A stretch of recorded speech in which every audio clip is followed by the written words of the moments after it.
Hello and welcome back to another episode of Critical Reactions with your host Brian. We're going to do something a little different today. I like to call this Sounds from My Inbox. We're going to set aside a 1 hour block, give or take a few minutes, and explore several sounds from bands who have emailed me asking me to check out their works. Many of these bands are smaller and would have appeared in what we originally called Creator Request. To kick it off, we're going to be looking at a group called Illogistical Resource Department. I don't know where that word throws me. The track we're going to be looking at is March of the Urchins. Let's dive in and see what they're bringing to the table.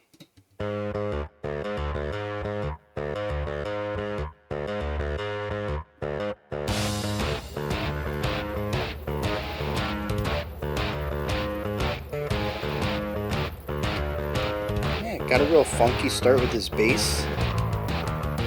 Reporting live below the gently rolling waves on the Palos Verdes Peninsula, a spiny purple menace is ravaging what should be a thriving kelp forest. Details after the break.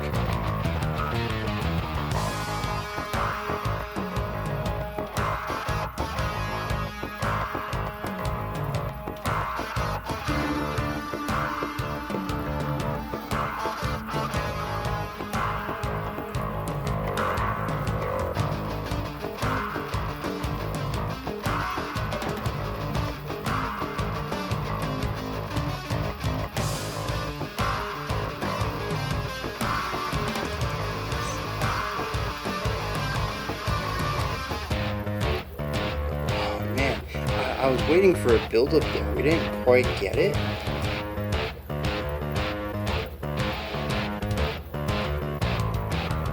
Millions of sea urchins, scrawny, diseased, and desperate for food, have overrun the shallow seafloor, devouring kelp at an astonishing rate. This is Brock T. Johnson, signing off.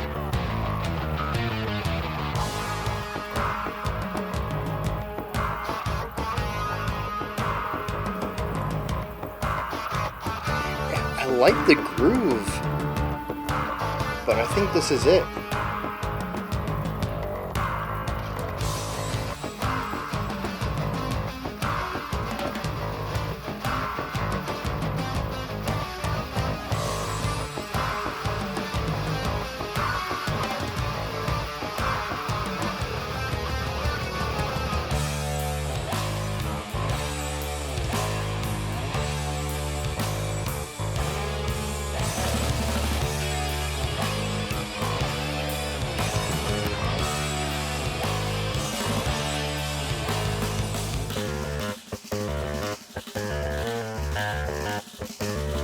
Yeah, I like the effect on the snare roll, but also it's just a really tight snare roll too.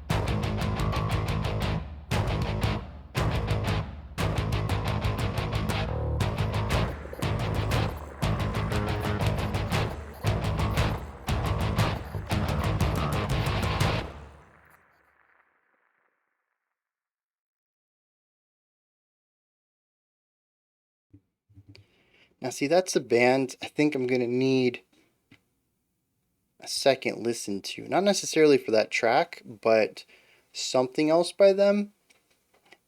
I see a lot of promise here for both something really interesting and for something that I would personally enjoy as well. And that's not to say that this isn't interesting. I think it's a concept, right? A lot of the snare work was very militaristic, very well. We had some straight up marching snare at times, but a lot of it was dun dun dun dun dun dun. Really heavy emphasis on downbeats, like marching. Very rhythmic, very basic, right? There's no fancy polymetric ideas when you learn a march.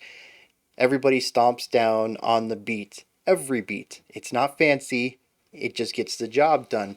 And that's what the emphasis here is. We do have the funkier bass line, which gives us some really nice syncopation against it, but even the bass, amidst all of its more rhythmic complications, still emphasize the downbeats. And so this militaristic march concept shines through very clearly throughout all of this. And the track is called March of the Urchins, and the two vocal lines that came up, the spoken word, was about urchins coming in from the sea and taking over the beaches or something. Um, so like that pairs well. So what my next thought then is, what is the basis syncopation? It is the spotlight to me in a lot of the sections. It's the funky playing. It's the first thing we hear, the first melodic element we hear. And there are several situations where we get solo bass. We don't ever hear solo guitar, even though they do play lead melody in most of the places. So what's the bass supposed to represent? And I'm not entirely sure. I just know that I love listening to whatever the bassist is doing. It just has a real strong sense of groove, and I love the nuance to it. Some of it, I think all of it, feels finger picked, but there are some slapped hits that get these really funky resonant sounds. And then there's also just a general nuance for each picking, right? Each note that gets picked feels very different, or sorry, I should say slightly different from the ones around it. Just a very human element to the bass playing that I enjoy. I think it brings a lot of character to this. Again, I'm not sure what it's supposed to represent within this story of uh, urchins taking to the land. And the guitar feels mysterious to me at a lot of times, and I think that's the point of it. We're not really supposed to understand why the urchins are doing this, what they want, any of it. It's a very bizarre story that they've decided to talk about here, and I think the guitar sort of exemplifies that, both with its melodic ideas, which occasionally do lean into something that is a bit more traditional and hooky, catchy, but also can lean into more bizarre sounds. And so I hear a band that has a ton of creativity and a lot of chops. I didn't really hear too many chops from the drums, but again, the song is militaristic. It's supposed to lean into that march. So this just wouldn't be one for the drums to shine on. And I'm not going to make any hypotheses about the drummer's skill level based on this track, because the drums certainly are simple in service to the song itself. But the guitar work is inventive. The bass work is sick. And all of it comes together to tell a very specific vibe and atmosphere that fits well with their kooky story that is also kind of told through eclectic means, newscasts, style of spoken word. Like I said, though, I just hear a lot of, forgot what the word I used was, but it's very fresh. Creative, I think, is the word I'm looking for. And it makes me want to listen to more of them. This song itself didn't really sell me on them. Um, Assuming that this is their style, looking purely at it from a musical lens, but from an artistic lens, I'm like, what else do they got up their sleeve? What other stories do they want to tell? Musically and, lyrically. So yeah, that's where I'm sitting on this one. It's an interesting track for an introduction to them, but there's enough intrigue here, enough oddity to grab my attention and make me wonder, what might be around the corner. Next up, we're going to be checking out a band called 1099, which I'm not sure what that's supposed to mean or be a reference to. The only number, I mean, it's a year, about 1,000 years ago, give or take. But we also have a 1099 form in the States for taxes. I don't think this is an American band though, so I don't think that's necessarily what they were going for. So it makes me wonder, you know, when a band picks a specific number, what it means to them. Anyways, we're going to be looking at the first track off of their album Blind Passenger. This one is called Silverdal.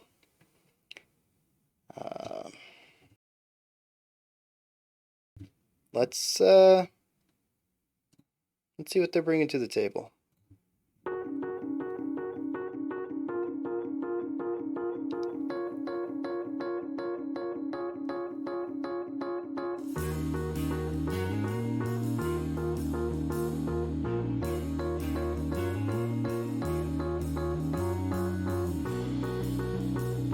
Yeah, beautiful atmosphere to start with.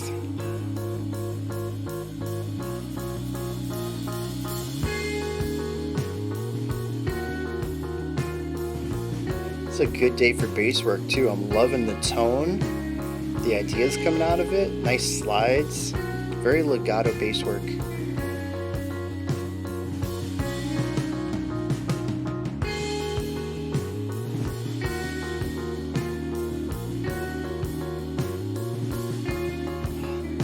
The ghost notes on the snare really elevate this atmosphere too.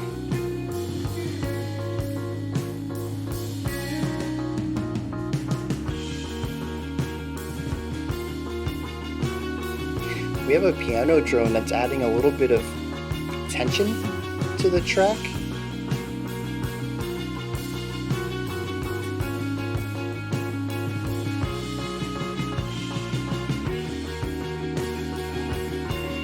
The harmony.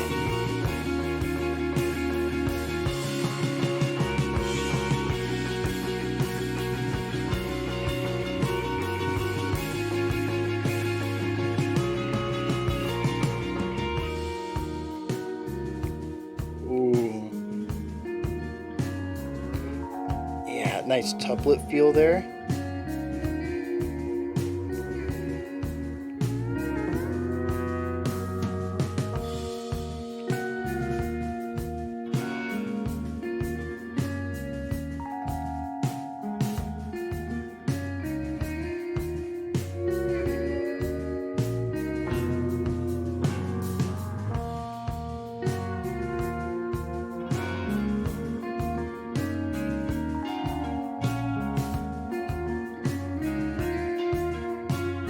It took me a second. They're in 5. It's a really nice 5 too.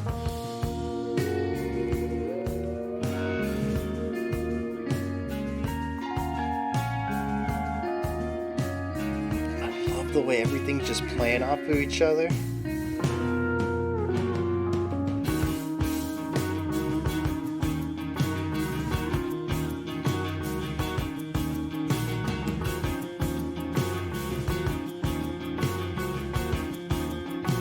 Once again, we have a drone over here.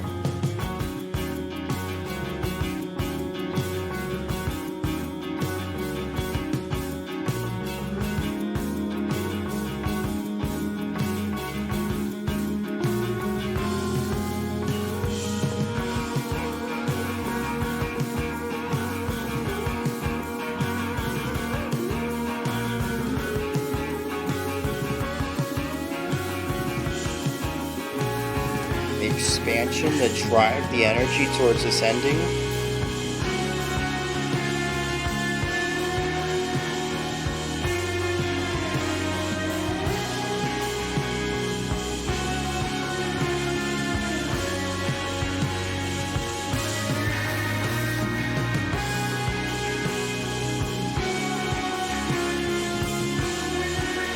And there's a lot of power and fullness here that I think is interesting, that it pairs against a 6/8 rather than a 5/8. There's a completion, if you will, to the meter that works with this brighter resonance emotionally.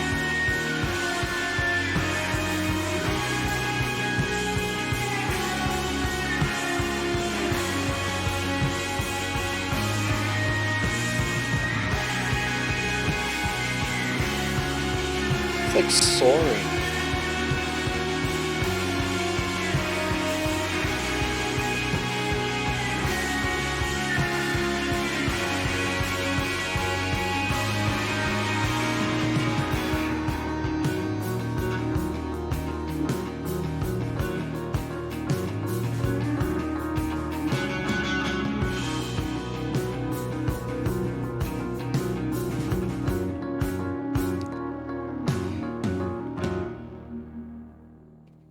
Yeah, that's just a gorgeous track.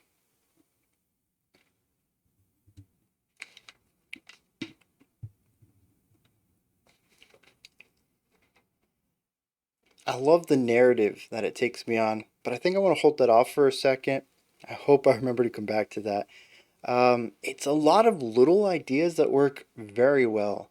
It's obviously more of a slow burn atmospheric type piece. There are moving individual ideas, but overall, I wouldn't say there are very many lead melodies in here. There are just riffs that take more prominence than others. Might be a way to describe that. It's a more than the sum of its parts type of writing, where each individual aspect isn't really too grand on its own. It's not too large of an idea, but it's really when you bring everything together that it really builds into something that is punching way higher than any of the individual ideas on their own. And so, even if we look down at each of these smaller ideas, I still feel like there's something really cool going on, even if they're not exceptionally interesting, devoid of context. The bass is beautiful. I love the flowing bass lines. I love the slides. The entire legato bass work that we hear in the first 3 minutes of the track is gorgeous. There is a drone throughout most of this on the keyboards, I think, in our first half, and eventually transition to a guitar in our second half.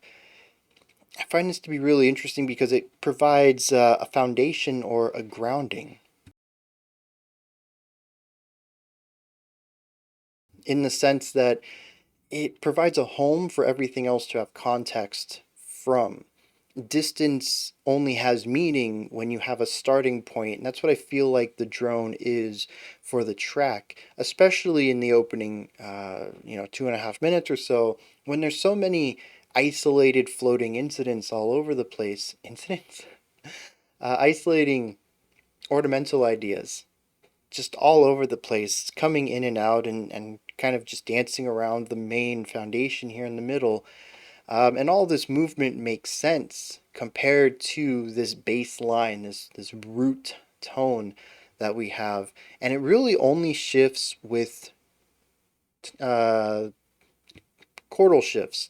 So we end up hearing this one pedal tone for 4 to 8 bars at a time. Our chords move rather slowly. Um, and it really provides this sense of starting, of home, of distance that I think is really interesting. Um, there are, like I said, some more melodic riffs in here or ostinatos, repeated ideas that I'm not going to say they're super catchy, but I think they are going to get stuck in my head and they help the song feel like they're moving forward. As I mentioned, I don't think there's anything linearly melodic in here, but these these ideas do help the monotony and repetition.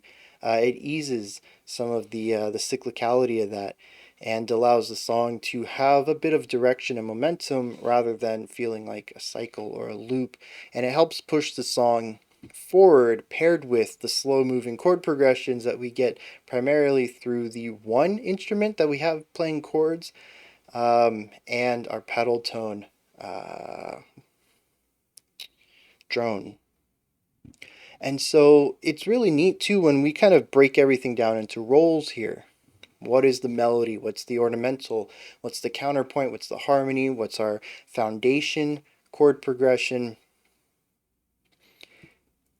The makeup of both our opening 2 minutes or so, our really big, well, actually, no, because we also have the five, the tense moment in the middle, and then our big ending, right? These three sections all have similar makeups. When we look at pure role usage, they're pretty much the same. It really is dynamics in volume and width, and power, but also what instruments are given what roles.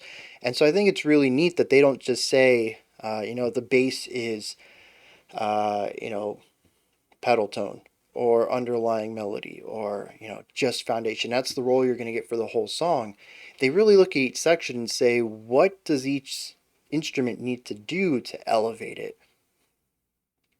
And it allows the entire song to feel like growth, which I suppose the added layers help as well. I completely forgot about that, but we do have the transition of layers, adding new concepts, removing old ones, and then of course the time signature change, and then I think a key change as well, leading into our bombastic outro or final section before the outro.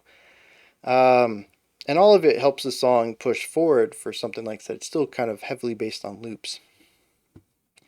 It's all just it's attention to detail, and it's fully understanding your song. It's not about saying, I want to write a rock track, so I need a bass line, bass guitar, and chords on one guitar, and a lead on another guitar, and like metronomic drumming, right? And just like assigning these roles to each instrument for an entire album. And that's not to say, like all rock and metal bands do that, but it happens. It really says, what does this section need? And it's more about,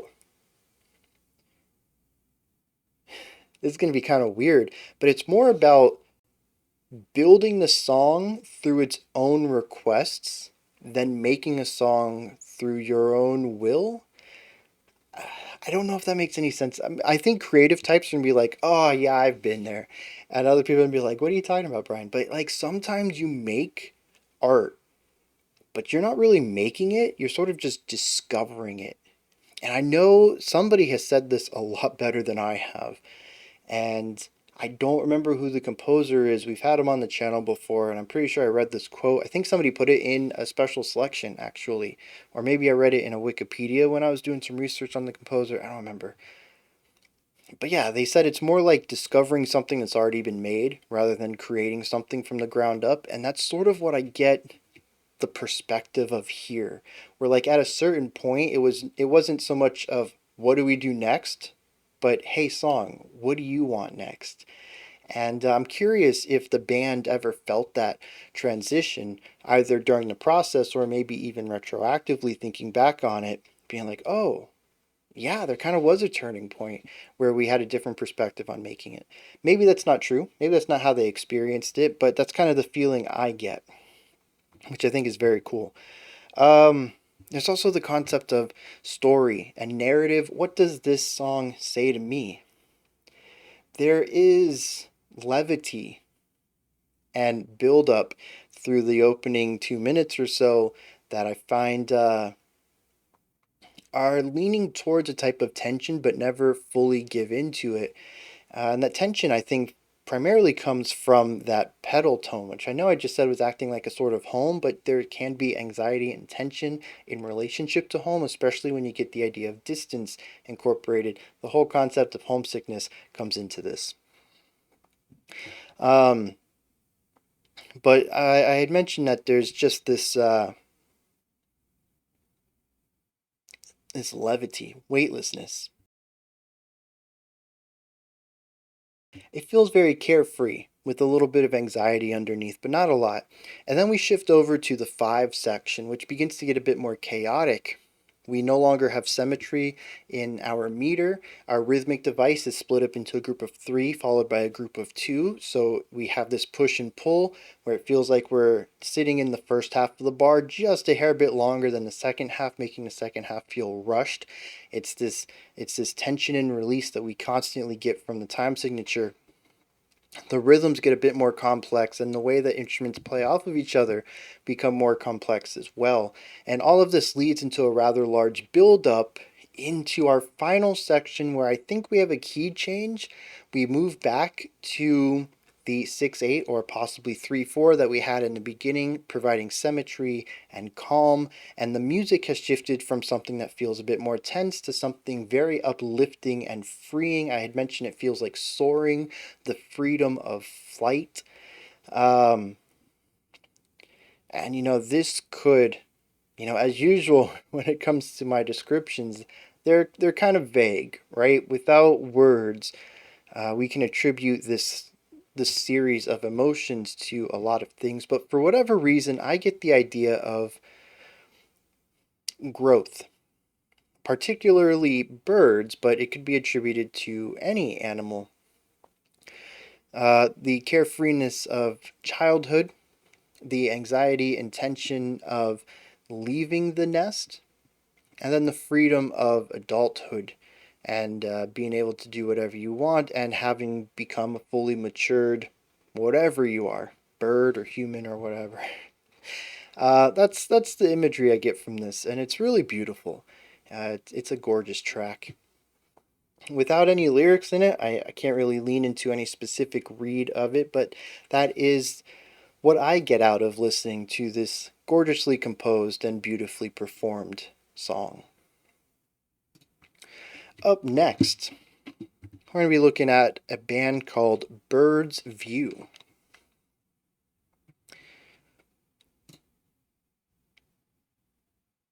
That kind of worked. It is both a new format. I don't usually switch back and forth between scenes like this, and also brand new animation up there, so I wasn't sure what was going to happen, but it worked. We're going to be looking at the track from them, just came out 3 months ago, called Too Old.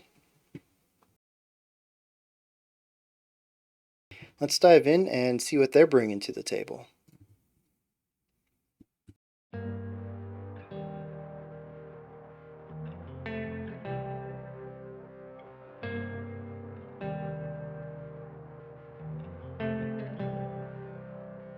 Hey, don't you know water is warm enough, you can leave your shoes. I promise they won't get touched, you don't know what to do. I'd rather sink in your arms, still awake at noon. Coming home at 6 o'clock, you've broken my back, hold me too. Oh, I really like that chord progression. At some point, you're too old to die young. I'm here and you're still gone. At some point, you're too old to die young. I'm here and you're still gone.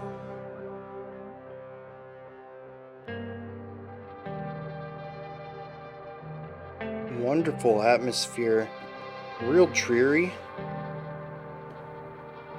It's a lethargy. There's even a pain, I think, not even just in the lyrics or the vocals, but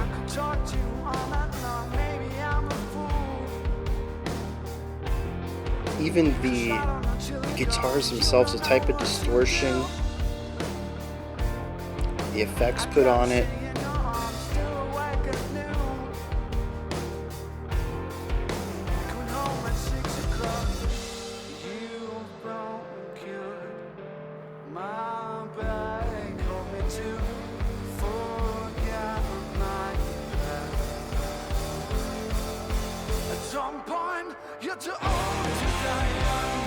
Yeah, a really nice variation on this chorus, giving it the hard rock kick.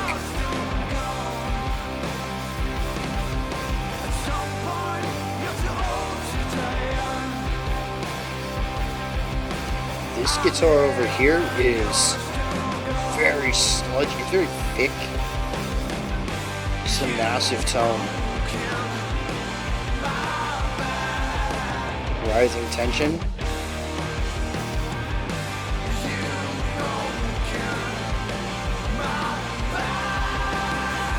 A lot of half-step movement, both within the bar and a gradual rise across the 4-bar idea.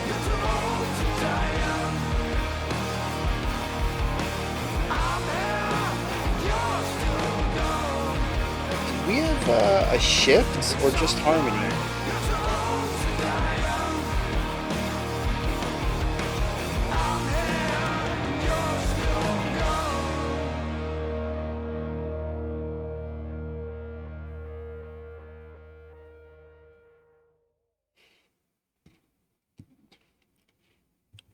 Yeah, I mean, that's just a solid track right there.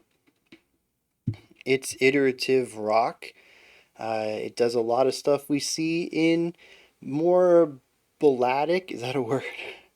Rock tracks, ballads, where we have a very somber opening and we juxtapose it between heavier, larger sections.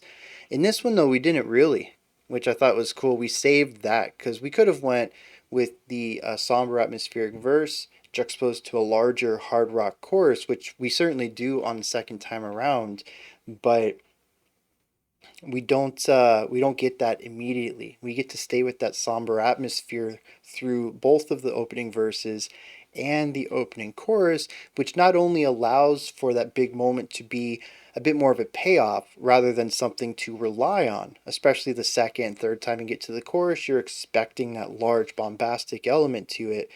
But it also allows the song to have a stronger sense of controlled ebb and flow. They knew what they wanted the listener to be in, what kind of mood and atmosphere and emotion they wanted the listener to have while listening to this track, and they wanted you to dwell in that ambient sorrow, that melancholy, for longer than just the opening 30 bars or so. And I love it when an artist knows that, because it would have been so simple to just say, we wrote the chorus, we're going to play the chorus the same way all three times it comes up. And instead they said, no, you know, we need to keep it somber a little bit longer. And just to really understand that and then go through with it, I'm a huge fan of that. I think they know what they're doing. Um, Aside from the bridge, a lot of the guitar work is chordal based, whether it's strumming the whole chord at one time or moving between individual strings. Uh, what's it called when it's one after another? Not simultaneous, that's all at the same time. Consecutively? Is that the word I want? I mean, it is. I just don't know if it's the exact word I'm thinking of. Either way, though, a lot of it's just chord based. The vocals are what carry a lot of this track. It's what pushes through a lot of the emotional aspects of it, the hurt, the pain, the sorrow. A lot of that comes through in the vocals.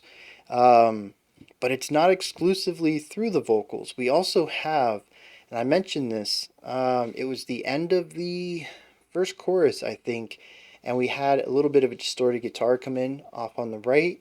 And then we also had a distorted guitar sound just quickly bouncing back and forth. I don't know what it was about them, but just the timing that they came in, the notes that they hit, the sounds of them, I don't know, something about them coming in at that time just really hit. I know the vocals had recently stopped singing, and this was our interlude back into the verse. And yeah, the guitars carried that. So it's not just the vocals, even if they are in the spotlight as far as the emotional resonance in most of this track. Um, but they certainly know what they're doing with the instruments as well. And of course, knowing what they're doing, the second chorus just comes in strong, and it really rises or it brings the anger of the pain to the forefront. It's still backed by tragedy, by sorrow or melancholy, but there's an anger mixed with it that I think really it does a good job of exemplifying the evolution of grief, which I think is what this song is about. Going through grief and understanding the passing of someone. The chorus, I think, said that there's a point where you become too old to die young, something like that. Um, and he says, I'm still here and you're not, or something to those lines. We'll get into the lyrics in a bit. But yeah, it's about losing someone, whether it's a passing of somebody or maybe just the end of a relationship, though too old to die young, certainly leaning on someone passing. But you go through a lot of stages and a lot of emotions while dealing with this, and I love how the song brings in this angst element to it, and it's not by itself, it's on top of the sorrow. I think it just does a great job of pulling that through. And then, of course, the bridge takes us into a new idea entirely, which is these half step concepts. Both guitars are doing a half step rise to a half step dip, and a half step in Western. The way that we break up notes in the Western world is the smallest interval between two notes. They are the most tense sounds. If you play them together, a C and a C sharp together are going to sound extremely dissonant. So we have the tension that rises from this little step up and down, but after that one bar, we bring it up a half step and continue it again. So if we were hypothetically on bouncing between C and C sharp, now we're bouncing between C sharp and D. And so it's this rising escalation of tension on two levels. And we do it like 4 times, and we come back down to the root and we do it again. So it's not like it's a constant rising, which I thought would have been really cool. But there is this repeat that I think works well into the concept of the cycles of grief, because you don't just experience the stages of grief, however many there are, and then you're done with it. You're never really done with grief, especially when it's the passing of somebody, especially if they were close to you.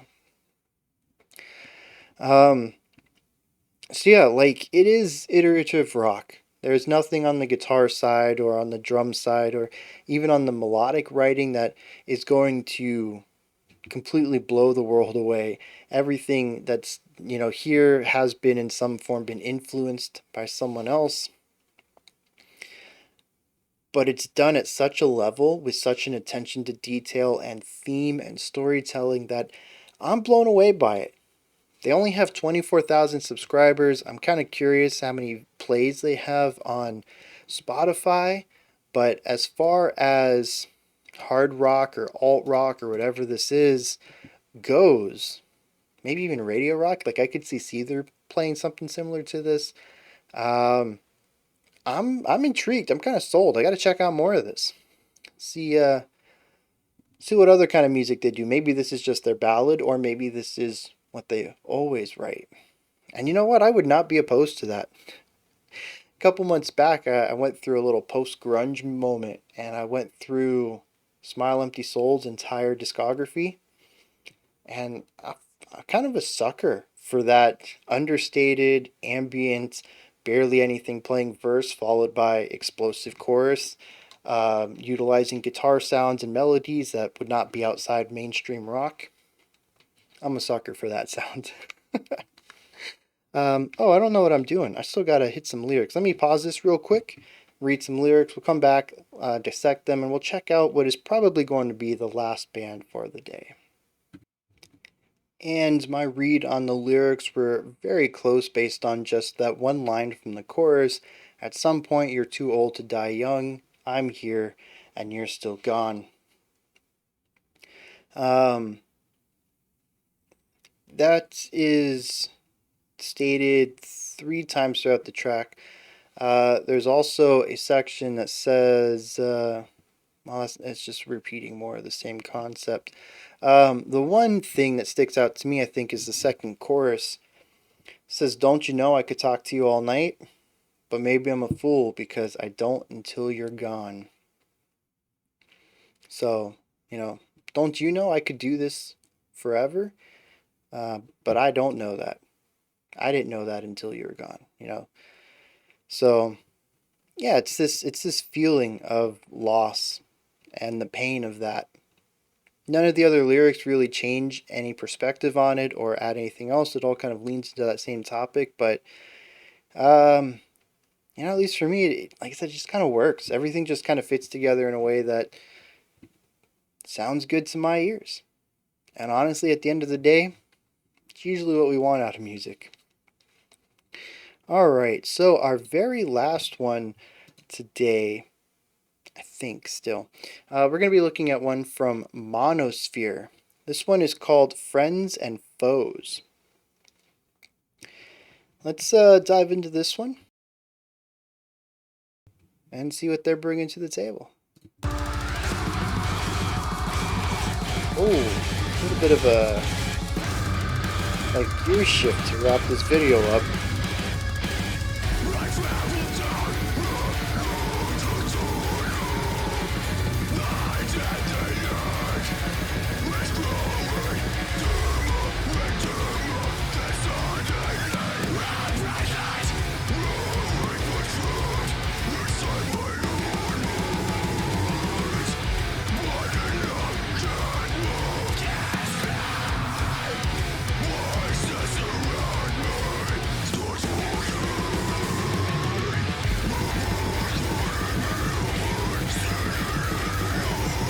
a fun rhythmic idea on the guitars.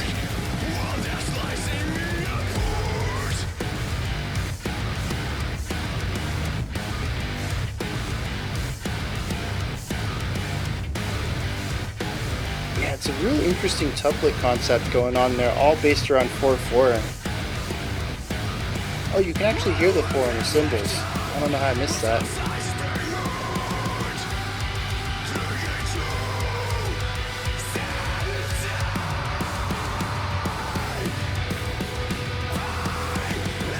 Got that tremolo picking in there right now for the ambience against the brutality of the rhythmic concepts leading in.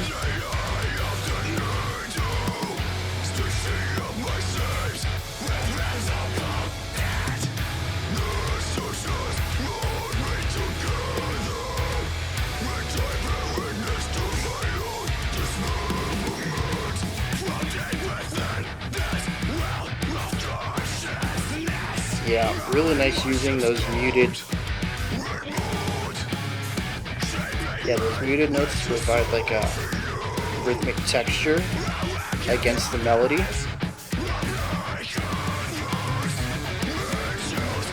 Even it's super funky.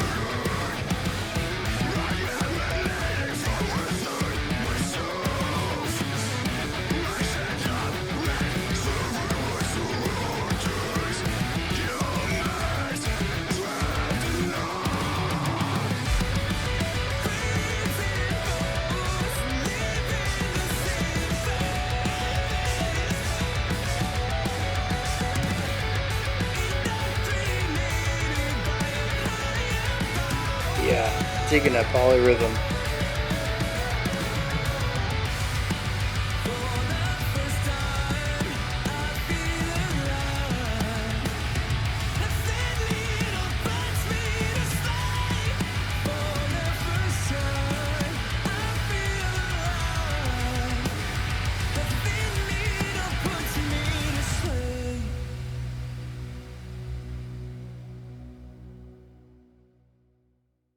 Yeah, that's it?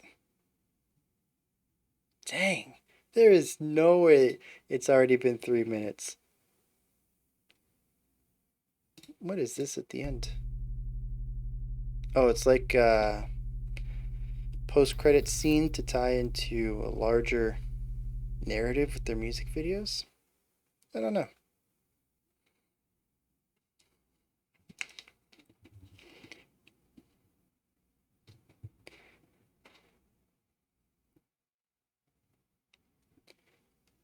So this was very well done.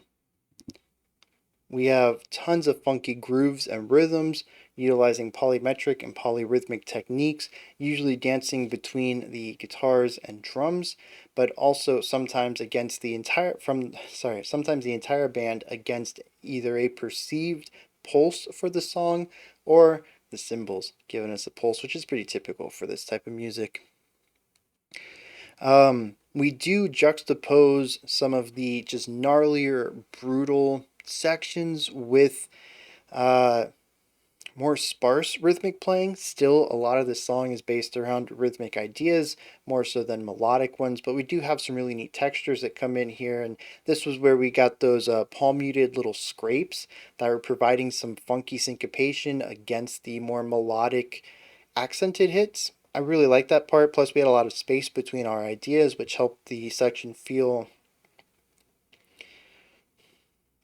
sparser.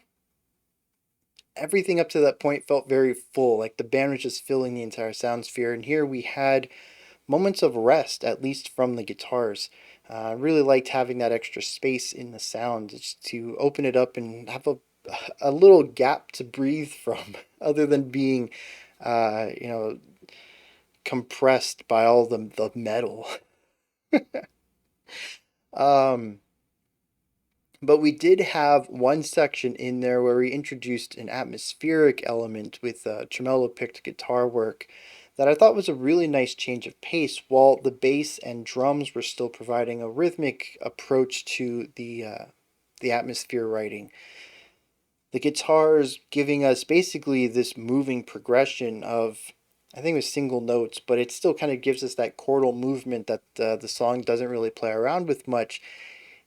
as simple as it is, a single note that we change every once in a while, it adds so much to the section. It gives it a levity almost. Well, here's the thing, a crushing levity. It makes me feel like I'm getting out of the noise of the song while also being crushed down with the weight of all of the attacks. It's a really interesting sensation that they brought on me there. But like I said, it's a little bit of nuance and contrast that I felt really helped the song get paced out a little bit. Because if they had stuck with just that genty approach for the entire 3 minutes, or at least what 2.5 minutes before the outro section, I think I would at least would have been a bit fatigued by it. And even having that little bit to breathe with the tremolo picking, and then eventually having the rests in the guitar work, it goes a long way to, like I said, giving the song some really good pacing. Um, Speaking of polyrhythms, the drummer is just disgusting. It's not even just like one concept, because they do play around a lot with polyrhythmic ideas within themselves, within their own limbs, right? I mentioned that occasionally we'll have the bass kick lining up with the band for some funky syncopation against a perceived pulse. That pulse is usually coming from a cymbal off to the right. Cymbal, bass kick, those are both part of the drummer. We got polyrhythm right there. Um, but there's some really interesting tuplet stuff that, at least to me, sounds drum led. I don't know if that's because they were present in a drum fill leading into the section and then the band joined in on the new tuplet feel, but it really feels like the drummer is the rhythmic conductor, the rhythmic ringleader. Ooh, I like the alliteration. The rhythmic ringleader of the band. And it's just, it feels great whenever the drummer begins a new idea, and then the rest of the band comes in, and it just feels like a natural extension of where we were moving into what we're doing now, which I think is honestly what makes this work better for me than a lot of bands who do something similar. They usually feel disjointed. The ideas have similar foundation and buildup of concept, but the ideas themselves are usually juxtaposed rather sharply from this idea to this idea, moving from, say, a verse to a chorus. Whereas the transitions here feel more natural. They still feel like an evolution of the song. It doesn't feel like we're stagnating in a single sound, but we are naturally moving between ideas. And I think they do that very well while keeping a rather staccato idea going on here. This song still has a lot of sharp edges. It is heavy and brutal, and it doesn't really smooth any of that down in an attempt to be more palatable, but they still find a way to smooth out the transitions, and it's just a real joy to listen to. I think the one piece that sort of stands out to me the most is the ending, shifting away entirely from a rhythmic approach to a chordal one. The band, the guitars, and the bass shift over to chords. Constant eighth note strumming, 2 bars, I think, per chord. The drums lighten up, they kind of chill out a little bit, and we get something more akin to a metronome style. The polyrhythm's gone. It's all atmosphere work at this point, and feels a bit like a metalcore chorus, really flatlining a lot of the harsh edges of the song to find something a bit more palatable. And this is paired with clean vocals, which is also a very metalcore thing. Now, I think, let me see.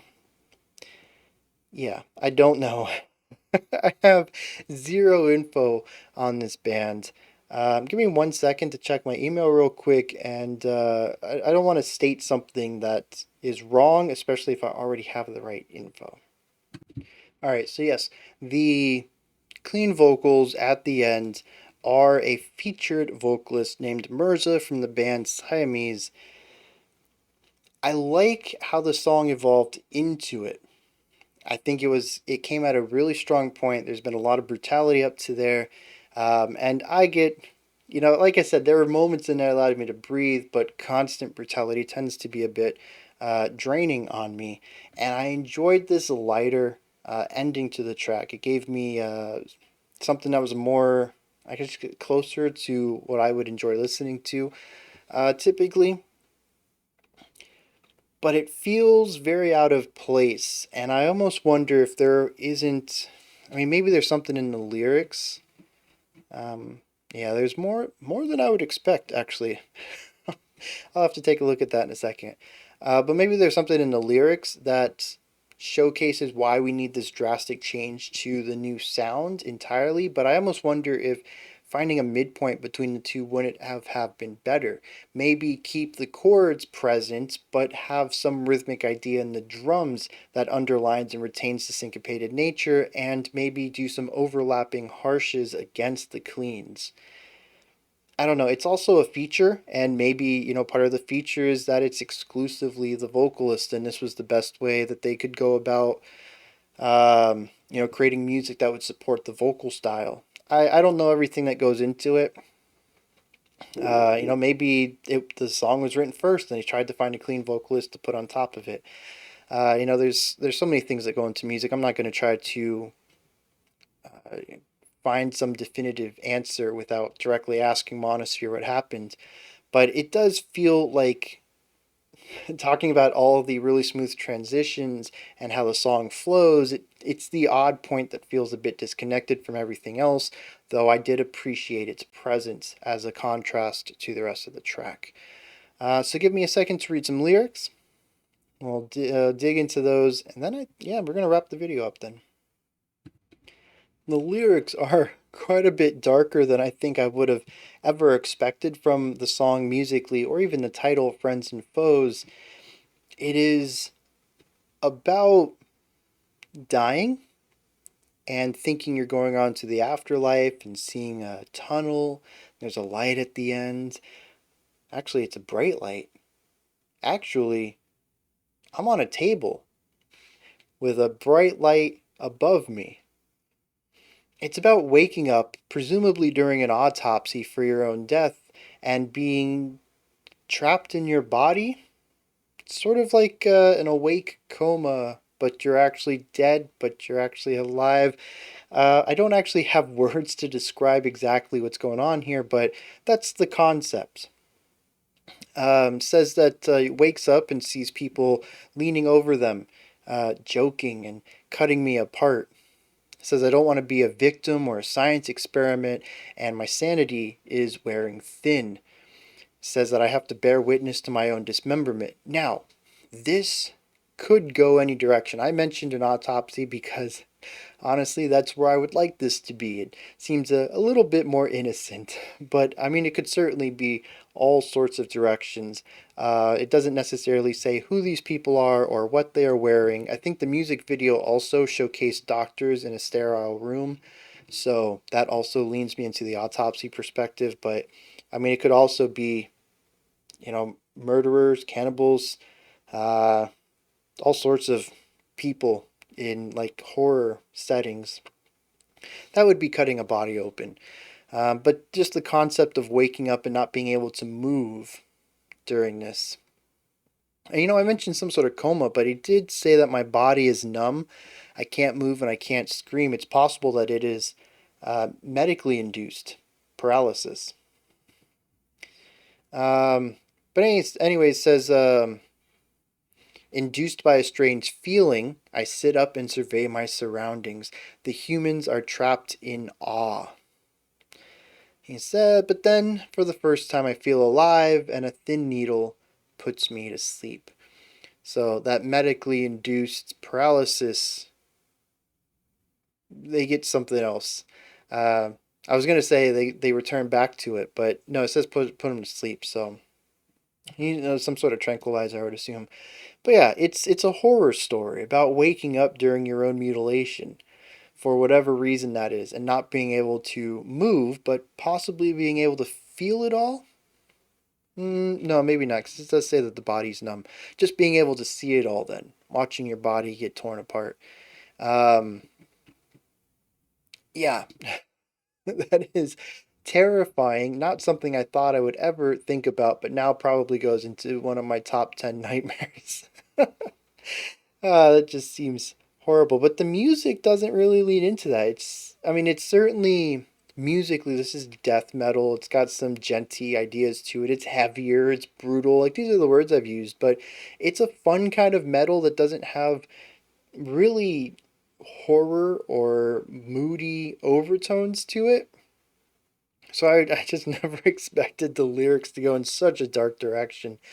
Um, and then the ending, the serenity of the atmosphere with the vocals and the clean, with the chord-based guitars, the clean vocals. Yeah, it just kind of ends on a sort of a high point, and then the lyrics are, "I finally moved my body," and then they put me to sleep. Like, dang. Yeah, I'm not going to say there's a strong correlation or connection between the lyrics and music. They sort of just are two separate concepts of the art that got smashed together, but they certainly don't hurt each other being connected that way. Oh man, all right. Those are my thoughts on some illogistical resource department, 1099, Bird's View, and Monosphere. If you have any comments on any of these, please put it down in the comments section. Opinions, perspectives. Did you enjoy anything that you heard? As usual, well, this is new format, but as usual, to create a request stuff, I'm not going to have any of my links in the description below. We're going to have links for all the bands present, so if you enjoyed any of that, you can easily find their social medias, their websites, their merch pages, their streaming platforms, any of that.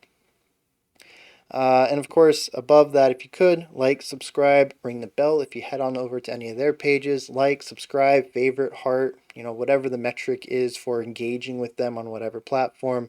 Show them some love from this channel.